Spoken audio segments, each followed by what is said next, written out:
গোটা একটা বছরের হিসাব নিকাশ করে আল্লাহ সুবহানাহু ওয়া তাআলা আমার আপনার নিজামে রেখে দিবেন, তাকদীর লিপিবদ্ধ হয়ে যাবে। এই ভাগ্য রজনী, পূর্ণ রজনী, যে রজনীতে আল্লাহ পাক রব্বুল আলামিনের কাছে যদি চাওয়া হয়, আল্লাহ সুবহানাহু ওয়া তাআলা বান্দাকে ফিরাই দেন না। কারণ হচ্ছে যে ওই রজনীতে পুরা হাদিস দ্বারা, অগণিত হাদিস দ্বারা প্রমাণিত এই রাতের সম্পর্কে হুজুরে পাক সাল্লাল্লাহু আলাইহি ওয়াসাল্লাম অগণিত দলিল আদিল্লা পেশ করা হয়েছে। রাসূল সাল্লাল্লাহু আলাইহি ওয়াসাল্লাম বলেছেন, গ্রহণযোগ্যতা আছে। শবে বরাত আপনি বলে 4 দিন কোনো কিছু পাওয়া যাবে না। নিসফে বিন শাবান, শাবানের অর্ধেক দিন যখন উপনীত হবে, ওই দিন রজনীতে, ওই দিন রাত্রের কথা বলা হয়েছে।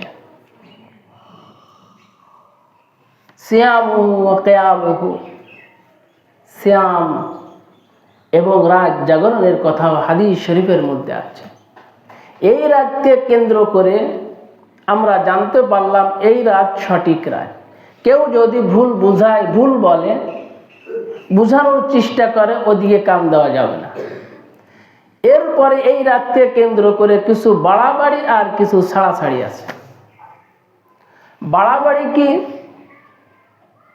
বলেন? গরু জবাই দিতে হবে, হালুয়া রুটি বানাইতে হবে, রাত্রে সেগুলো বিলায় বেড়াতে হবে, বিভিন্ন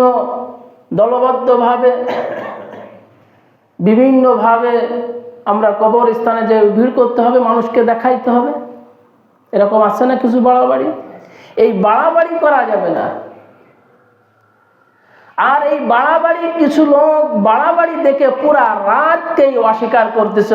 শবে বরাত অর্থাৎ নিসফে শাবান বলতে কিছু নাই, আছে না এরকম? এই জন্য বুঝে নেওয়া দরকার, এই রাত সম্পর্কে অগণিত হাদিস শরীফের মধ্যে আল্লাহ রাসূল সাল্লাল্লাহু আলাইহি ওয়াসাল্লাম বলেছেন, অগণিত দলিল আদিল্লা আছে। শবে বরাত অর্থাৎ পুণ্যের রজনী, ভাগ্যের রজনী। এই রজনীতে আল্লাহ সুবহানাহু ওয়া তাআলা আমাদের জন্য বাজেট করবেন, অস্বীকার করার কোনো বিকল্প নাই। এক শ্রেণী দেখা যাচ্ছে যে বলতে গিয়ে পুরা মসজিদে ওই দিন রজনীতে তালা মেরে দেয়। দেখা যাচ্ছে যে ইমাম সাহেবও থাকেন না, উনি চলে যায়, যান, এই রজনীতে যে আপনার আমল করতেই হবে এরকম কিছু না, করলে লাভ আছে, না করলে ক্ষতি নাই। আবার আমি দেখা যাচ্ছে যে সেরকম কোনো আমলই করলাম না, তাহলে আমার অবস্থানটা কোথায়? এই রাতে হাদিসে পাকের ভিতরে আছে 14-15 2 দিন রোজার কথা আছে, ফজিলাত আছে, আপনি রাখতে পারেন। অন্যদিন যেরকম নফল ইবাদত করেন, এই দিন একটু বেশি করলেন, করতে পারেন। এজন্য দেখা যাচ্ছে যে অনেকটা আমরা কঠোরভাবে বলার কারণে উম্মাত এই আমল থেকে দূরে সরে যাচ্ছে, উম্মাত আমল থেকে দূরে সরে যাচ্ছে। আল্লাহ রাসূল সাল্লাল্লাহু আলাইহি ওয়াসাল্লাম বলেন, এই রজনীতে 2 ব্যক্তির গুনাহ মাফ হয় না। আল্লাহ রাসূল সাল্লাল্লাহু আলাইহি ওয়াসাল্লাম হাদিসে পাকের মধ্যে বলছেন, এই রজনীতে 2 ব্যক্তির গুনাহ আল্লাহ সুবহানাহু ওয়া তাআলা মাফ করেন না। 1 নাম্বার হচ্ছে কানা মিন মুশরিকিন, মুশরিকের গুনাহ আল্লাহ মাফ করেন না। যে আল্লাহর সঙ্গে শরীক করে তাকে মুশরিক বলা হয়। আল্লাহ ছাড়া অন্য কেউ রব আছে, প্রভু আছে, সৃষ্টিকর্তা স্রষ্টা আছে, পালনকর্তা, রিজিক দাতা, সব কিছু আর একজন আছে। ওই মালিকের স্থানে, আল্লাহর স্থানে আর একজন বসায় আমি বট গাছে সিজদা দিয়ে দিলাম, ইমান থাকবে নাকি? বট গাছের গোড়ায় রেখে আসলে অনেক কিছু পাওয়া যাবে, আসেন এরকম? হ্যাঁ, মুশরিকের গুনাহ আল্লাহ সুবহানাহু ওয়া তাআলা মাফ করেন না। আল্লাহ পাক রব্বুল আলামিন কালামুল্লাহর মধ্যে বলছেন, ইন্নাল মুশরিক, যারা আল্লাহর সঙ্গে শরীক করে সে শয়তানের ওয়াসওয়াসার মধ্যে সে নিমজ্জিত হয়ে গেল। এজন্য মুশরিক আর বিদ্বেষ পোষণকারী,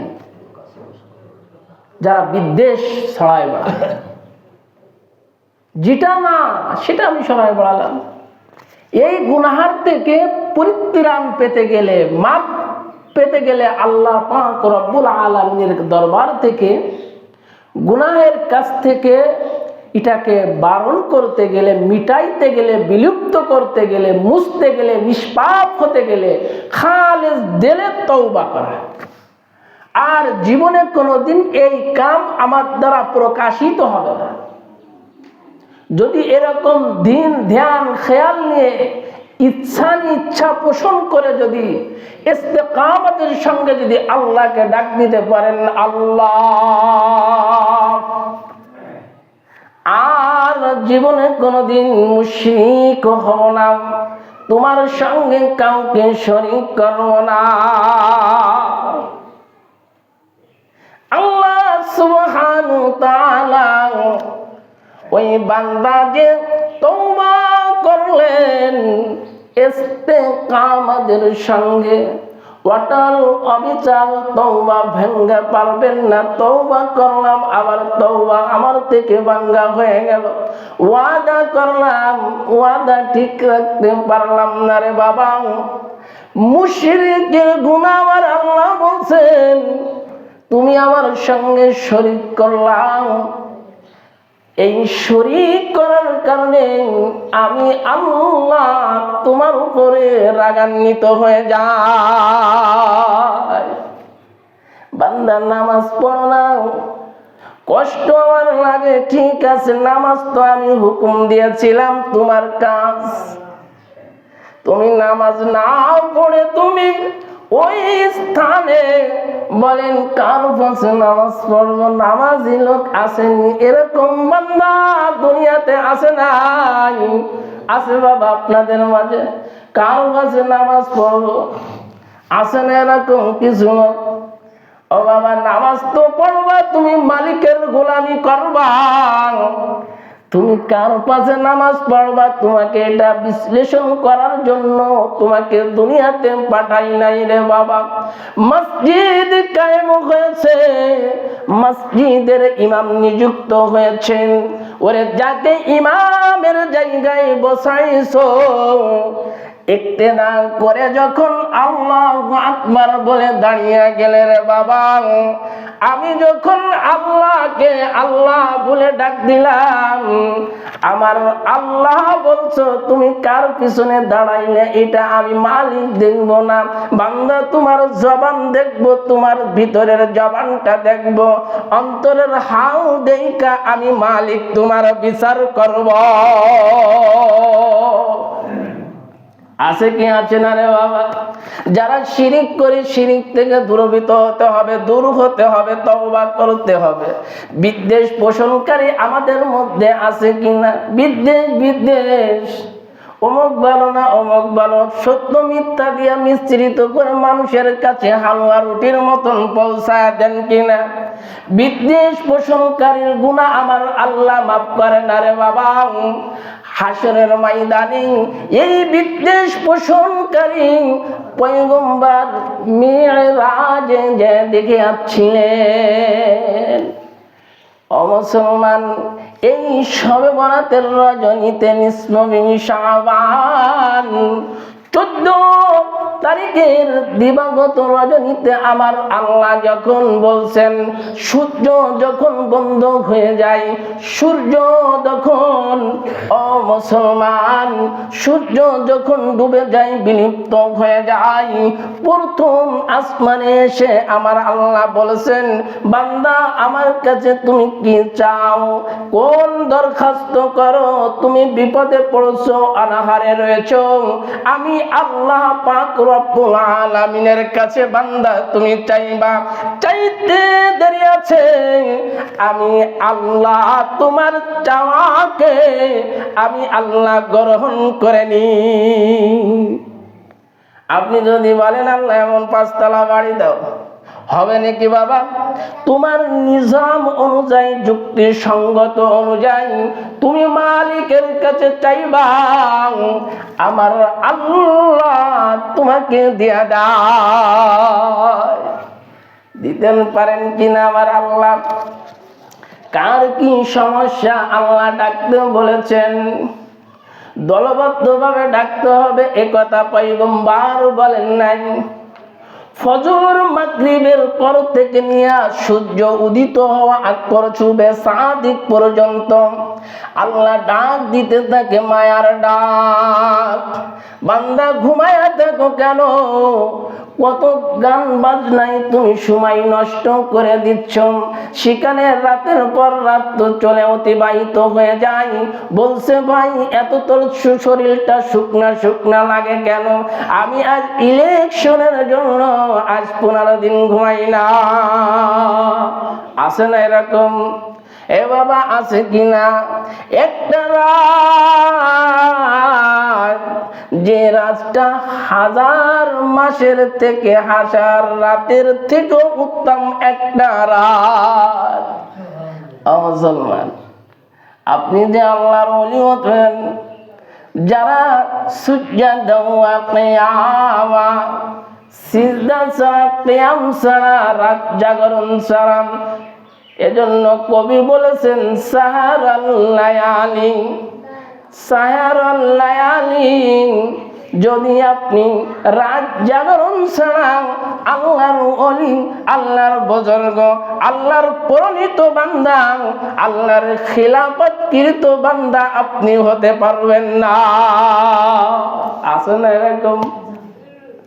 মুসলমান, ভালো করে বুঝতে হবে, কিছু কিছু রাত, কিছু কিছু রজনী আছে, এই রজনীতে আপনি যদি খাটতে পারেন, আপনি যদি আল্লাহ পাক রব্বুল আলামিনের মুমিনদের কাতারে বসে যদি ডাকতে পারেন, ডাকতে ডাকতে ডাকতে ডাকতে এমন একটা সময় এসে যাবে, জবানটা মুস্তাজাবুদ দাওয়া হয়ে যাবে।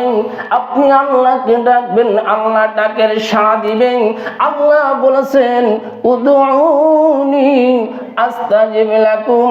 অন্য আয়াতের মধ্যে আমার আল্লাহ বলেন ফাযকুরুনি আযকুরকুম ওয়াশকুরুলি ওয়ালা তাকফুরুন। ও বাবা, আপনি আল্লাহকে স্মরণ করেন না, আল্লাহ আপনাকে স্মরণ রাখছেন বান্দা। রুহের জগতে গত জুমায় বলেছিলাম আলাস্তু বিরাব্বিকুম, ওখানে রুহের জগতে বলে আসছি কালু বালা। ওই যে আল্লাহকে আল্লাহ বলে রুহের জগতে মেনে আছি, আল্লাহ বান্দাকে পালাইতেছে, খাওয়াইতেছে, চালাইতেছে, সুস্থতার নিয়ামত আল্লাহ দান করেছেন। বান্দা তুমি আল্লাহকে ডাকলে না, আল্লাহর কোনো ক্ষতি হবে না। ক্ষতি হবে কার? আমার ক্ষতি হবে। আল্লাহ বলছেন বান্দা তোমাকে সুন্দর করে আমি দুনিয়াতে ছেড়ে দিয়েছি, তুমি আমাকে ডাকবা, আমার অনুসরণ, আমাকে, আমার মোহাব্বত, আমার ইত্তেবা, আমার ইতাআত তুমি বান্দা যখন করবা, বান্দা যখন করে করে আমাকে ডাকবা, আমি সন্তুষ্ট। আমি সন্তুষ্ট যখন তোমার উপরে যখন সন্তুষ্ট হয়ে যাব বান্দা, তোমার কোনো ক্ষতি হবে না। ফাকিমুস সালাতা ওয়া আতুজ যাকাতা ওয়া তাসিমু বিল্লাহ হুয়া মাওলাকুম ফানিমাল মাওলা ওয়া নিমান নাসির। আল্লাহ ওলি হয়ে যাবেন, আল্লাহ বন্ধু হয়ে যাবেন, আল্লাহ আমার গার্জিয়ান হয়ে যাবে। ওলি যদি হয়ে যায়, গার্জিয়ান যদি হয়ে যায়, জিম্মাদার যদি হয়ে যায়, বান্দা তোমার ভয় থাকবে না। থাকবে না, সেটা তো করবেন না। সবে বেড়াতে রাত্রি হুজুরও নামাজ পড়ে না, আমিও পড়বো না। আমার কবরে কি আপনি যাবেন নাকি? আপনারা যাবেন নাকি আমার কবরে? সহিভাবে আপনি যেটা করবেন আপনার কাজ হবে, আমি যেটা করবো আমার কাজ হবে। আর আমার কথার দ্বারা যদি আপনি একটা আমল ধরতে পারেন, হাসরের ময়দানে ওই এক আমলের কারণে হয়তো নাজাতের জরিয়া হতে পারে। কথা ভুল বলছি? এজন্য এরকম রজনী খুঁজে খুঁজে বের করে করে কিছু সময় লাগানো, খালিস তওবা করা, তওবার মাকাম তৈরি করা। স্থান যদি না হয়, আপনি ইবাদত করবেন, ইবাদতের পরিবেশ যদি না পান, ইবাদত করতে পারবেন নাকি? ইবাদতের পরিবেশ হয় না। এজন্য বেশি বাড়াবাড়ির কারণে আমার এটা বেদাত হয়ে যাচ্ছে। বেশি বাড়াবাড়ি করা যাবে না, সীমা লঙ্ঘন করা যাবে না। সীমা লঙ্ঘনকে আল্লাহ পছন্দ করে না, রাসূল সাল্লাল্লাহু আলাইহি ওয়াসাল্লাম গ্রহণ করে না। সীমা লঙ্ঘন না করে যতটুকু করতে বলেছেন ওর সীমাবদ্ধতা থেকে সেই ইবাদতগুলো বেশি বেশি করা। 100 ওয়াক্ত বলতেছে, ভাই তুই কয়েক তো নামাজ পড়েছি, আমি 1000 রাকাত নামাজ পড়ে যাচ্ছি। আসেন এরকম বলে, তুই 1000 রাকাত কি করে নামাজ পড়লি? তুই সূরা ফাতিহা পড়ে পারিসনি, কিভাবে ঠক? খালি গেছে রাইছে এজন্য। আল্লাহ কয় রাকাত নামাজ পড়ছো এটা দেখবে না, তুমি কয় পারা কোরআন তেলাওয়াত করছো এটা দেখবে না। কোরআন তো আমি পড়তে পারি না, তার উপরে মোহাব্বত আজমত দেখাইলাম, ঠিক আছে ভালো। আল্লাহ সুবহানাহু ওয়া তাআলা বান্দার কলব দেখবে, কলব যে কলবে আমার আল্লাহ বসে আছেন। আমার আল্লাহ মুমিনের কলবের উপরে স্পর্শ করে বসে থাকে। ওই মুমিন যা বলে মনে হয় যেন আল্লাহই বলতেছেন, সুবহানাল্লাহ।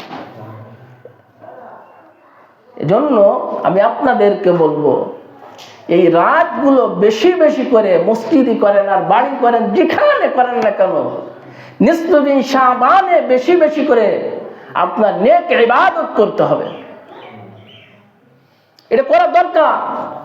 এটা আমরা কঠোরতার কারণে উম্মাত বিভ্রান্ত হয়ে যাচ্ছে। রাত বলতে কিছু নাই, এদের হাতে কিছু করতে হবে না।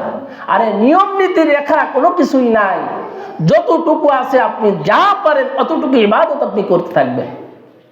মোটে পারতেছেন না তাও ক্ষতি নাই। ঈশার নামাজ পড়লে ফজরের নামাজ জামাতের সঙ্গে এসে পড়ে, সারা রাত তাহাজ্জুদ নফল ইবাদতে সব আপনার আমল নামায় উঠে যাবে। পারবেন না? এই রাতগুলা ছুটে যায়। কেমনে আপনার পাপ মোচন হবে? কেমনে? যখন হাজিরা দেওয়ার সময়, যখন হাজিরা দিতেছে, আহারে বেশাল পাতে না, বেশাল যদি আপনিও অসময় পাতেন, মাছ বাঁধবেন নাকি?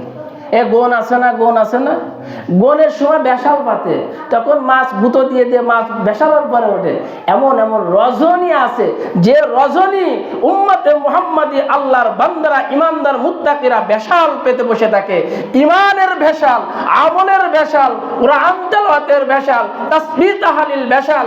এরকম এই বেশাল পাতার কারণে ওই বান্দা এমন বাধা বাঁধে, আল্লাহ পাক রব্বুল আলামিন দুনিয়াতে যতদিন থাকবে পরলৌকিক জিন্দেগি তো শান্তিময় সুখময় তার রজনী আল্লাহ দান করে। বলতে পারেন কিনা? ওটা তো করবেন না সময়। আল্লাহু আকবার। বুজুর্গরা সেল কাশি করতেন। কি কাশি করতেন? সেল কাশি ফার্সি শব্দ বোঝেন? নির্জনাবাস। আমার আব্বাজানের কথা আমি শুনছি, আমি চোখে দেখি নাই। মুরব্বীরা বলে, আমার আব্বাজান যখন নোয়াপাড়া হযরতের কাছে বায়াত হলেন, খাজা আব্দুল মজিদ শাহ রহমাতুল্লাহ আলাইহির কাছে যখন বায়াত হলেন, তখন ওনাকে না খায় রাখছে, ওনাকে মোটা জামা অর্থাৎ চট দিয়ে, ভিতরে সিট আছে, উপরে চটের রং দেখা যাইতো, এটা গায়ে দিয়েছে। নির্জনা বা যেটা বলতেছিলাম, তখন আমাদের একটা ছিল, তার ভিতরে কবরের স্থানের মতো শুইলে যতটুকু জায়গা লাগে এরকম ভিতরে কবরের মতন জায়গাও বানাইয়া সেখানে নির্জনা বাস করছে। উস্তাদের সেল কাশির জন্য, আত্মশুদ্ধির জন্য, পাপ ও পুত করানোর জন্য তার শায়েখ ও মুর্শিদ যে সবক দিয়েছে ওই সবকগুলাকে আমল করছে, এমনি দেয় নাই। রাসূল আরবি সাল্লাল্লাহু আলাইহি ওয়াসাল্লামের হাদিসে জিবরিল বলা হয়, জিবরিল আমিন হাজির হাঁটু লাগিয়েছে, নামাজ শিখিয়েছে। সাহাবায়ে বাইনরা জিজ্ঞাসা করছে, ইয়া রাসূলুল্লাহ, আমি এখন কোন আমল করলে আমি লাভবান হব, আল্লাহ খুশি হবে? বলছে, তুমি লা ইলাহা ইল্লাল্লাহ কালিমার জিকির করো, তুমি কোরআন তেলাওয়াত করো, তুমি বেশি বেশি করে তাসবিহ পড়ো, বেশি বেশি করে কোরআন তেলাওয়াত করো, নফল নামাজ পড়ো। যার মধ্যে যে রোগ, আল্লাহর পয়গম্বর সেই সাহাবীকে সেই রোগের শিফা, সেই রোগের সবক তাকে দিয়েছেন, আত্মশুদ্ধি হয়ে গেছে। যার ভিতরে গিবাতের ট্রিটমেন্ট দিয়ে দিয়েছে, যার মধ্যে পরেরটা ধান্দা মেরে নেওয়া ধান্দা আছে তাকে সেই ট্রিটমেন্ট দিয়েছে, যার মধ্যে যার মানুষের ক্ষতির কামনা আছে তাকে সেই ট্রিটমেন্ট সাহাবা আজমাইনদেরকে পয়গম্বর দিয়ে দিয়েছে। এজন্য এই রজনীগুলাকে বেশি বেশি করে ধরে রাখা চায়। পারবেন তো ইনশাআল্লাহ? মুশরিক আর বিদ্বেষ পোষণকারীকে আল্লাহ ক্ষমা করে না, ক্ষমা করবে ওই সময় যখন বান্দা আল্লাহ পাক রব্বুল আলামিনের দরবারে অজস্র চোখের পানি ফেলে ফেলে আল্লাহ পাক রব্বুল আলামিনের দরবারে ক্রন্দন করবে, কান্না করবে। আল্লাহ রাসূল সাল্লাল্লাহু আলাইহি ওয়াসাল্লাম সিদরাতুল মুনতাহা, কোন জায়গায় মনে আছে না ভুলে গেছেন? সিদরাতুল মুনতাহা, ওখান থেকে চলে গেলেন যেখানে শরীফুল আকলাম, আওয়াজ কলমের ঠনঠনে আওয়াজ, যে কলম নুন ওয়াল কলম ওয়া ইয়াসতুরুন, আল্লাহ তাকদীর যে কলম দ্বারা লিখছেন। আল্লাহু আকবার। বান্দার তাকদীর পরিবর্তন হয় নেক আমলের মাধ্যমে, দুআর মাধ্যমে, সদকার মাধ্যমে। শরীফুল আকলাম, সে কলমের ঠনঠনে আওয়াজ, ওখান থেকে চলে গেলেন সিদরাতুল মুনতাহা। পাড়ি দিয়া আল্লাহ পাক রব্বুল আলামিনের সঙ্গে সাক্ষাৎ হলো, দিদার নসিব হলো। ওখান থেকে 50 ওয়াক্ত নামাজ নিয়ে আমার আপনার কাছে আসবেন আল্লাহর নবী হযরতে মূসা পয়গম্বর আলাইহিস সালাতু ওয়াস সালামের সঙ্গে সাক্ষাৎ। বললেন, পারবে না উম্মত, জয়ীফ, দুর্বল, অসুস্থ উম্মত গুনাহ করতে ভালোবাসে, ঠগাইতে ভালোবাসে, এই উম্মত পারবে না। আপনি কি করেন, আবার যান। যেতে যেতে থাকলো 5 ওয়াক্ত নামাজ। এই 5 ওয়াক্ত নামাজ নিয়ে পয়গম্বর আমার আপনার সাহাবা আজমাইনদের কাছে ফজরের নামাজের সময় জামাতে উপস্থিত হয়ে গেলেন। জোরে কোন সুবহানাল্লাহ। বড় বড় লিডাররা, শেখরা সামনের কাতারে চলে আসলো। তৎকালীন যুগেও সেই আবু জেহেল, আবু লাহাব, উতবা, সাইবাও নামাজ পড়তো না, মাথায় টুপি ছিল না, মুখে দাড়ি ছিল না, সব ছিল না আছে ঈমান, মেনে নিতে পারতো না। পয়গম্বর যখন বলছে মুহাম্মদ ভাতিজা কি পাগল হয়ে গেছে?